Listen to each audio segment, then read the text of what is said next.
The R-360 missile of the Neptune complex is a modern multifunctional development that differs significantly from the American Tomahawk.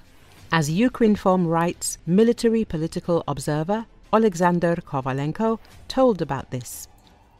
According to the observer, it was created with the possibility of launching from various platforms, sea, air and land, but Tomahawk is mainly used from ships, although some modifications are adapted for launching from air platforms.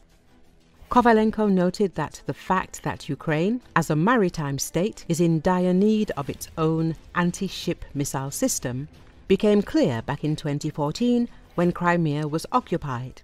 At that time, the Ukrainian Armed Forces had only outdated Soviet Rubezh missiles at their disposal, which were mainly based in Crimea, and after the annexation of the peninsula, they went to Russia.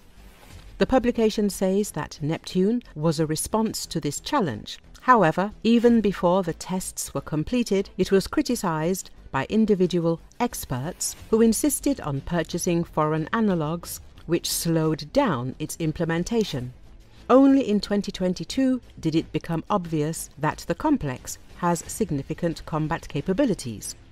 The R-360 missile has always been a source of concern for Russia due to its characteristics. It is significantly superior to most Russian subsonic cruise missiles, and Russian air defense systems are unable to effectively intercept it.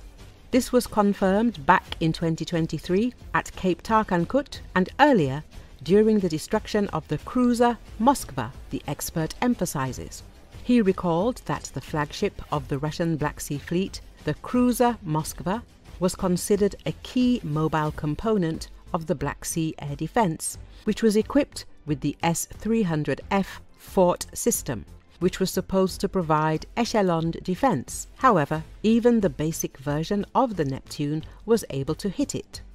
The main reason for this was the extremely low altitude of the missile in the final phase of the attack, from 3 to 10 meters. According to the observer, not a single anti-aircraft missile system of the Russian Federation, including the most modern systems, is capable of effectively combating such a target. As the analyst notes, this fact is confirmed by the attack on Tarkankut in 2023. Then the S-400 complex, which, according to its characteristics, is capable of intercepting targets at an altitude of 5 meters, failed to cope with this task and was destroyed by the Ukrainian Neptune. Thus, it became clear the R-360 is capable of hitting not only ships in the open sea, but also ground targets. Kovalenko drew attention to the fact that the ability to bend around the terrain was incorporated into the Neptune during its design. Ukraine's Neptune missile, which is often compared to the Tomahawk or Storm Shadow, which cost about $4.5 million per unit, is significantly cheaper, about $1.5 million.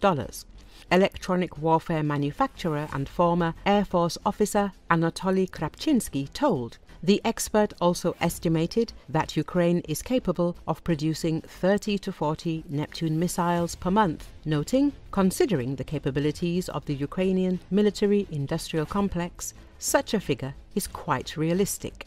He says it would be possible to produce more of these missiles, but the key issues remain the supply of components, engines, navigation systems, and other critical elements.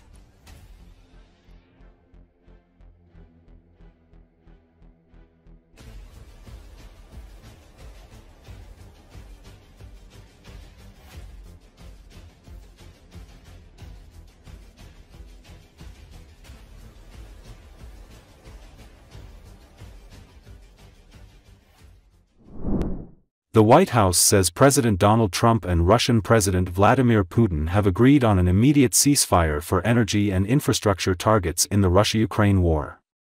According to Associated Press, the White House described the move Tuesday as the first step in a movement to peace that it hopes will eventually include a maritime ceasefire in the Black Sea and a full and lasting end to the fighting. Ukraine hasn't responded yet.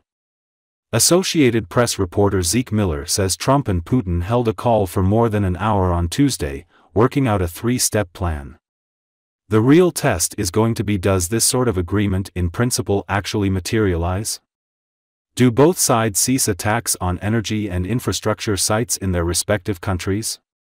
That will be the first trust-building exercise, so to speak.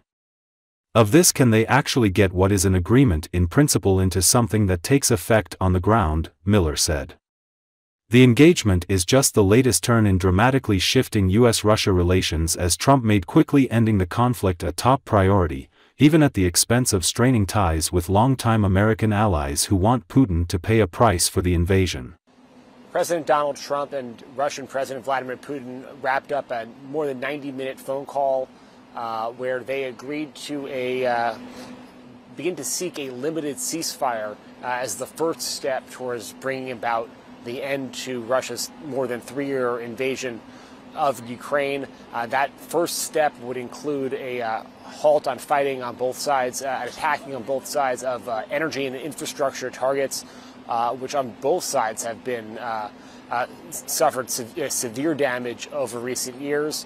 And then from there, the U.S. planned to extend to targets in the Black Sea as they try to rebuild economic corridors, and then finally a final complete ceasefire to that war. It is unclear yet just the extent to which the Ukrainian government is on board with that plan. They have proposed versions of that, but the devil will obviously be in the details.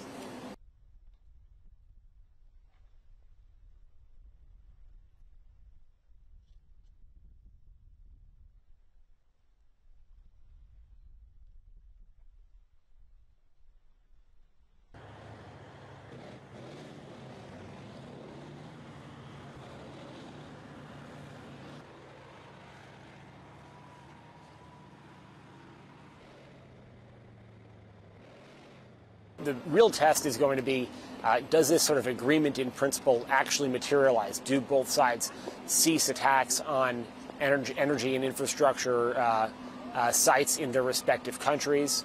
That will be the first trust-building exercise, so to speak, of this. Can they actually get what is an agreement in principle into something that takes effect on the ground? And then from there, it will be the beginning of negotiations somewhere in the Middle East over extending that ceasefire to the maritime, and then ultimately back onto the ground. Really the first step, though, is can both sides sort of commit to this? Will there be some sort of hang-up before this limited ceasefire is implemented?